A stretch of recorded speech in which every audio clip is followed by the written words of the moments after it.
एक छोटे से गांव में संदीप अपनी पत्नी पूजा और 2 छोटे बच्चों के साथ रहता था। संदीप मेहनत मजदूरी करके अपना गुजारा करता था। उसे मजदूरी बहुत कम मिलती थी और महंगाई बहुत ज्यादा थी, इसलिए उसके घर पर दिन में एक ही बार खाना बनता था।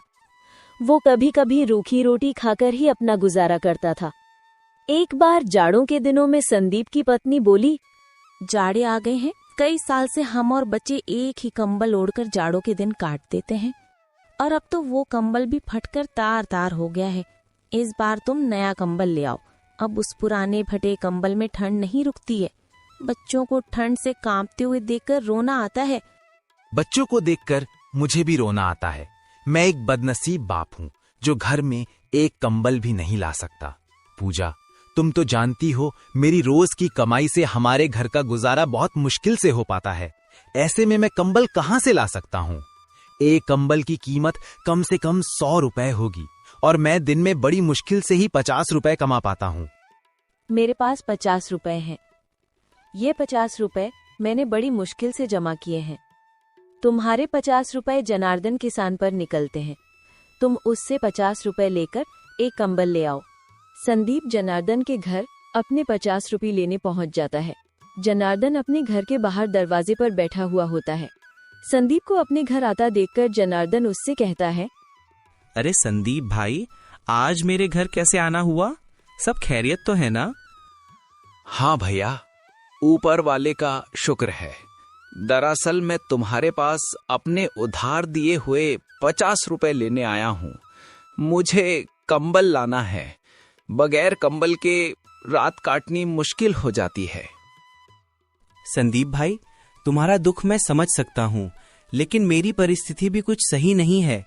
इस समय घर में एक पैसा भी मौजूद नहीं है। तुम अपने 50 रुपए फिर कभी ले जाना। उतने में ही जनार्दन की पत्नी आ जाती है। तुम संदीप भाई के पैसे क्यों नहीं देते हो? ऐसे जाड़े भरी रात बगैर कंबल के कैसे काटते होंगे? संदीप भाई, मेरे पास ये 30 रुपए हैं, तुम इन्हें ले लो। बचे हुए 20 रुपए हम तुम्हें बाद में दे देंगे। संदीप 30 रुपए लेकर बनिया की दुकान पर कंबल लेने जाता है।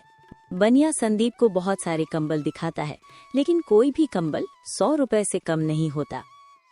सेठ जी, मेरे पास केवल 50 रुपए हैं। आप मुझे कोई सस्ता सा कंबल दिखा दो। अरे भाई, 100 रुपए से नीचे कोई कंबल नहीं है। सेठ जी, तुम मुझे ये 100 रुपए वाला कंबल दे दो। मैं तुम्हें 50 रुपए 2-4 दिन में दे दूंगा।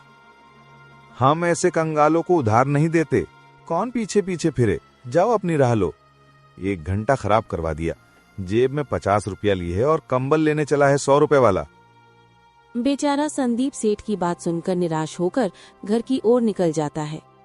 रास्ते में वो सोचने लगता है, कितनी हैरानी की बात है। मैं सारे दिन काम करता हूँ, उस पर भी घर में कोई आराम का साधन नहीं है। गर्मियों में गर्मी से परेशान रहते हैं और जाड़ी में ठंड से परेशान रहते हैं, और ना ही कभी पेट भर खाना मिल पाता है। ऐसी जिंदगी जीने से क्या फायदा जब मैं अपने बच्चों को सुख नहीं दे सकता। बेचारी पूजा ने घर से चलते समय कहा था कि कंबल जरूर लेकर आना। अब मैं क्या जवाब दूंगा उसको? बेचारी मेरी वजह से कितनी परेशानियों का सामना कर रही है। अब मैं क्या करूं, कहां जाऊं? तभी संदीप को ठंड से कांपता हुआ एक बूढ़ा आदमी दिखाई देता है, जो किसी गहरी सोच में डूबा हुआ आसमान की तरफ देख रहा था। उस बूढ़े आदमी को देखकर ऐसा मालूम हो रहा था जैसे वो बहुत बड़ी मुसीबत में है, लेकिन संदीप उसे देखकर आगे बढ़ जाता है। थोड़ी दूर जाने के बाद संदीप सोचने लगता है, कितना निर्दयी हूँ। बेचारे उस बुजुर्ग आदमी को ठंड में सिकुड़ते हुए छोड़ आया। कहीं वो बूढ़ा आदमी ठंड से मर ना जाए। पता नहीं उसने कुछ खाया होगा भी या नहीं। कितना बुरा होगा अगर मैं उसे इस हालत में छोड़कर चला गया। मुझे उसकी मदद करनी चाहिए। फिर संदीप वापस उस बूढ़े आदमी के पास गया। उस आदमी को ठंड से कांपता हुआ देखकर संदीप को उस पर तरस आ गया। फिर वो उस आदमी से बोला, बाबा, आप इतनी ठंड में यहाँ क्यों बैठे हैं? क्या आपको कोई मदद चाहिए? बेटा, मदद तो मुझे चाहिए, लेकिन तुम मेरी क्या मदद करोगे? तुम्हारे कपड़े तो खुद तुम्हारी कहानी बता रहे हैं। बाबा, मेरे बस का हुआ तो मैं आपकी मदद जरूर करूंगा। ज्यादा ना सही तो थोड़ी बहुत तो कर ही दूंगा। बेटा, मैंने एक सूदखोर से ब्याज पर 30 रुपए लिए थे, लेकिन मैं समय पर उसके पैसे नहीं दे पाया, इसलिए उसने मुझसे मेरा घर छीन लिया और मुझे बेघर कर दिया।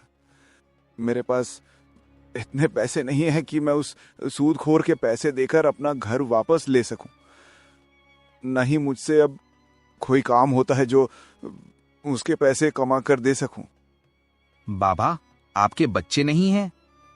बेटा, मेरे 2 लड़के हैं। मैंने उन्हें दिन रात मजदूरी करके पढ़ाया था। जब उनकी नौकरी लग गई तो वो मुझे छोड़कर शहर चले गए। वहां जाकर उन्होंने अपना घर बसा लिया और मुझे भूल गए। एक दिन आए थे दोनों भाई मुझसे मिलने, बल्कि मेरी जमीन बेचने।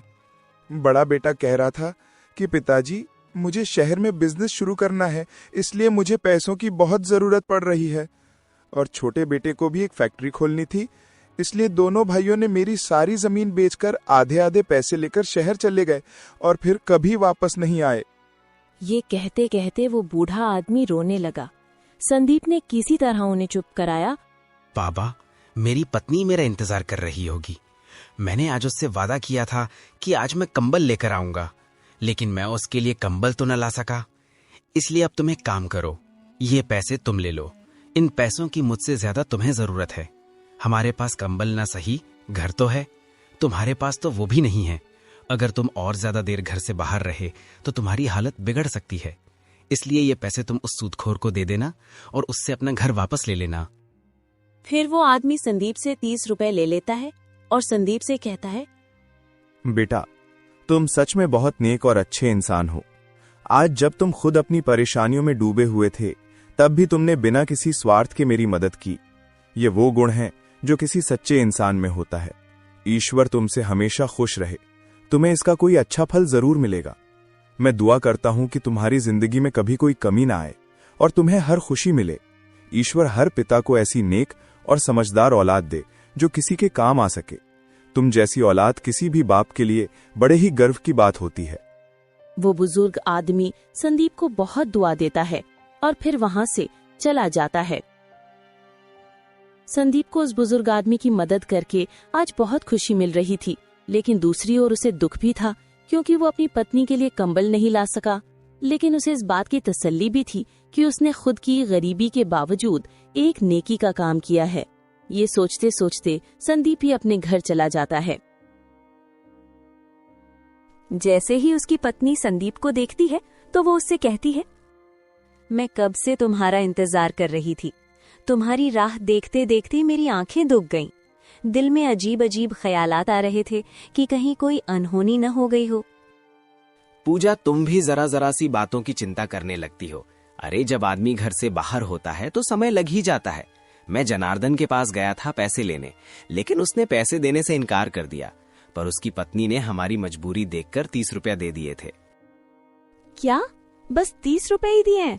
तुम पूरे 50 रुपए लेकर क्यों नहीं आए? जब उधार लेने आया था तब तो बड़ा भला बन रहा था वो, और जब पैसे लौटाने का वक्त आया तो आनाकानी कर रहा है। तुम 10 बार उसके घर पैसे लेने चले गए, तब जाकर उसने तुम्हें 30 रुपए दिए हैं। अब न जाने 20 रुपए कब देगा। और कंबल का क्या हुआ? पूजा, मैं कंबल लेने गया था, लेकिन कोई भी कंबल 100 रुपए से कम नहीं था। मैंने बनिए से 50 रुपए उधार करने के लिए भी कहा, लेकिन उसने उधार देने से साफ इनकार कर दिया। आज के जमाने में कोई किसी को बिना कुछ फायदे के कोई चीज नहीं देता। अगर तुम उससे ब्याज पर 20 रुपए की उधारी करते तो वो तुरंत दे देता। लेकिन तुमने सही किया जो कंबल नहीं लाए। 20 रुपए की तो बात है, 10-15 दिन में इकट्ठे हो जाएंगे। लाओ 50 रुपए, मैं उन्हें संभाल कर रख देती हूँ, जब कंबल लाओगे तो दे दूंगी। पूजा, उन 50 रुपए में से 30 रुपए मैंने एक बुजुर्ग आदमी को दे दिए। उसे पैसों की बहुत जरूरत थी, वो ठंड से कांप रहा था। अगर मैं उसकी मदद नहीं करता तो शायद वो जिंदा ना रह पाता। फिर संदीप ने विस्तार से सारी बात पूजा को बताई। बलराम की बात सुनकर पूजा बोली, तुमने बहुत अच्छा किया जो 30 रुपए उस बुजुर्ग आदमी को दे आए। लेकिन तुम्हें पता होना चाहिए कि जो दिया घर की रोशनी के लिए होता है उसे मंदिर में ले जाकर नहीं जलाया जाता। अब इस जाड़े भरी रात में हम अपने बच्चों को क्या उड़ाएंगे? भला इस गांव में कौन ऐसा आदमी है जो तुम्हारी 1 रुपए की भी मदद कर दे? तुम बिल्कुल सही कहती हो पूजा, मैं तुम्हारी बात से पूरी तरह से सहमत हूँ। लेकिन वो बेचारा बुजुर्ग आदमी हमसे ज्यादा मुसीबत का मारा था। तुम चिंता ना करो, ईश्वर ने चाहा तो हमारे कंबल का भी कहीं ना कहीं से इंतजाम हो ही जाएगा। चलो तुम मेरे लिए खाना लगा दो, बहुत जोरों की भूख लगी है। आज तो घर का आटा भी खत्म हो गया है। 3 रोटी का आटा बचा हुआ था, 2 रोटी बच्चों ने खा ली और 1 रोटी मैंने आपके लिए रख दी। और तुमने क्या खाया पूजा, या तुम भूखी ही हो? मैंने भी बच्चों के साथ 1-2 निवाले खा लिए थे। फिर पूजा संदीप के लिए खाना लगा देती है। जैसे ही संदीप खाना खाने बैठता है उतने में ही कोई घर का दरवाजा खटखटाता है। पूजा घर के बाहर जाकर देखती है तो एक बूढ़ी औरत खड़ी थी। वो पूजा से कहती है, बेटी मुझ पर दया करो, मैंने कल से कुछ नहीं खाया है, इसलिए मेरी हालत बहुत खराब हो गई है और मेरे पास खाने के लिए कुछ भी नहीं है। कृपया मुझे कुछ खाने को दे दो, ईश्वर तुम्हारा भला करेगा। बहुत लोगों के घर के दरवाजे खटखटाए लेकिन किसी ने ठंड की वजह से दरवाजा नहीं खोला। माँ जी, इस वक्त तो हमारे घर में कुछ भी नहीं है जिससे मैं तुम्हें खाने को दे सकूं, और ना ही राशन है जो मैं तुम्हें बनाकर कुछ दे दूं। पूजा की बात सुनकर बुजुर्ग महिला की उम्मीद टूट जाती है। उतने में ही संदीप आ जाता है। वो बुजुर्ग महिला से कहता है, माताजी, आप अंदर आ जाइए, ज्यादा देर घर के बाहर रहना सही नहीं है। ठंड बहुत ज्यादा पड़ रही है, आप बीमार हो सकती हो। संदीप उस बुजुर्ग औरत को घर के अंदर ले आता है और फिर पूजा से कहता है, पूजा, मेरे लिए तुमने जो 1 रोटी बचाकर रखी थी वो रोटी माताजी को दे दो। लेकिन स्वामी, आप क्या खाओगे? आपने भी तो सुबह से कुछ नहीं खाया है। फिर पूजा ने वो रोटी बुजुर्ग औरत को दे दी। बूढ़ी औरत बहुत भूखी थी, इसलिए उसने वो रोटी तुरंत खा ली। आप लोगों ने इस बुरे वक्त में मेरी सहायता की है, मैं तुम्हारा ये एहसान जीवन भर नहीं भूलूंगी। वो बूढ़ी औरत संदीप और पूजा को दुआएं देती हुई चली जाती है। अगली सुबह पूजा संदीप से बोली, तुमने भी रात को कुछ नहीं खाया और बच्चे भी थोड़ा बहुत खाकर ही सो गए थे। तुम एक काम करो, तुम्हारे पास जो बचा हुआ 1 रुपया है उससे घर का राशन ले आओ। पत्नी के कहने पर संदीप घर का राशन लेने के लिए बाजार की ओर रवाना हो जाता है। रास्ते में उसे एक बूढ़े आदमी के रोने की आवाज आती है। वो बूढ़ा आदमी अपने बेटे से कह रहा था, बेटा, तू मेरी क्यों नहीं सुनता? मैं कितने दिन से कह रहा हूँ कि मेरी बीमारी बढ़ती ही जा रही है, तू मुझे किसी हकीम के पास ले चल। पिताजी, मैं आपके इलाज के लिए पैसे कहाँ से लेके आऊं? आप तो जानते ही हो मेरे पास एक भी पैसा नहीं है, फिर भी आप बार बार कहकर मुझे शर्मिंदा क्यों करते हो? फिर संदीप उस बूढ़े आदमी के पास जाकर उसके रोने की वजह पूछता है, तो बूढ़ा आदमी उससे कहता है, मैंने अपने इस बेटे को पालने के लिए दिन रात एक कर दी। बड़ी मेहनत मशक्कत से मैंने इसे पाला है। जब ये 1 साल का था तभी इसकी माँ ईश्वर को प्यारी हो गई थी। मैं चाहता तो दूसरा विवाह कर लेता, लेकिन मैंने इसकी वजह से नहीं किया कि कहीं दूसरी पत्नी इसे परेशान न करे और इसकी जिंदगी खराब ना हो जाए। और आज जब मैं बूढ़ा हो चुका हूँ तो ये मुझे किसी हकीम के पास नहीं ले जाता जिससे मैं अपनी बीमारी का इलाज करवा सकूं।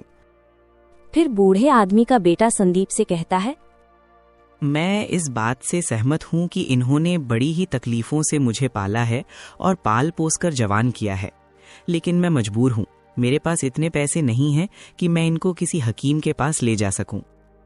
संदीप दोनों बाप बेटे की बात सुनकर परेशान हो गया और फिर उसने अपना 1 रुपया, जिससे वो घर का राशन लेने जा रहा था, बूढ़े आदमी के बेटे को दे देता है। इस 1 रुपए की मुझे भी बहुत आवश्यकता है, क्योंकि मेरे बच्चे बहुत भूखे हैं और इस 1 रुपए से मैं घर का राशन लेने जा रहा था जिससे मैं अपने परिवार का पेट भर सकूं। लेकिन अगर तुम्हारे पिताजी को समय से इलाज नहीं मिला तो इनकी जिंदगी को खतरा है, इस 1 रुपए से तुम अपने पिताजी का इलाज करवा लो। उस नौजवान को संदीप के इस नेक काम पर विश्वास ही नहीं हो रहा था कि उसने अपनी खुद की मजबूरी होते हुए भी हमारी मदद की है। उसने चाहा कि वो संदीप के कदमों में गिर पड़े, लेकिन संदीप ने उसे ऐसा करने से रोक दिया और कहने लगा, मेरे भाई, अपने पिताजी का इलाज सही से करवाओ और अब हमेशा इनका ख्याल रखना। इसके बाद वो दोनों बाप बेटे संदीप को दुआ देते हुए चले जाते हैं। उनके जाने के बाद संदीप तरह तरह के ख्यालों में खो जाता है। वो बेचारा बहुत ही हैरान और परेशान था, इसलिए वो सोचने लगता है, घर जाकर पूजा को क्या जवाब दूंगा? बच्चे भूखे हैं, मेरा इंतजार कर रहे होंगे कि पिताजी राशन लेकर आते ही होंगे। मैं अब उनके सामने किस मुंह से जाऊं? अगर उस नौजवान की मदद नहीं करता तो उसका बूढ़ा बाप बीमारी की वजह से चल बसता।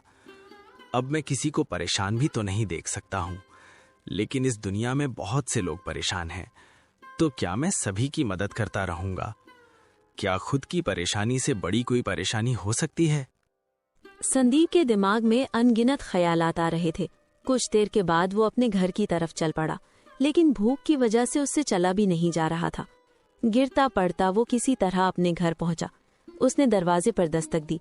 उसकी पत्नी और बच्चे इसी इंतजार में थे, इसलिए उसकी पत्नी ने फौरन दरवाजा खोल दिया। उसकी पत्नी के चेहरे पर खुशी साफ झलक रही थी, लेकिन जब उसने पति के चेहरे पर मायूसी और हाथ खाली देखे तो पूजा की खुशी पल भर में गायब हो गई।